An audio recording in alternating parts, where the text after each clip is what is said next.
This is one of the fastest way to get started with a healthcare career, and honestly a position that I do not see AI taking over anytime soon, because this requires a human interaction.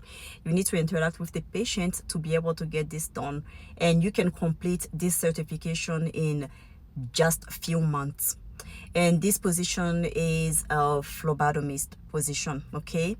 And if you do not know what a phlebotomist is, this is a healthcare professional who draws blood for lab work or blood donation or any healthcare procedures.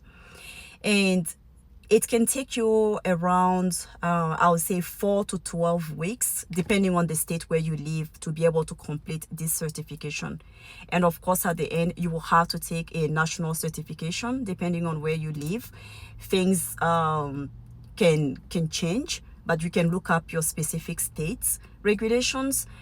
And the pay varies also depending on the state where you live, and I have a list of pay on the screen here, but you can still look up your specific states. But it ranges anywhere from 40,000 to 65,000. And of course, depending on your position and specifically where you work, not only the states, you can be working in an emergency department, which requires a lot, right? It requires a lot of work that can pay even more. Or you can be somewhere else, like a blood donation organization or things like that. So you have like a wide variety of places where you can work with this certification. And as I said, I do not see AI taking this position anytime soon, because can you imagine a robot taking blood? Well, it can happen in the future, but for now, I do not see that happening.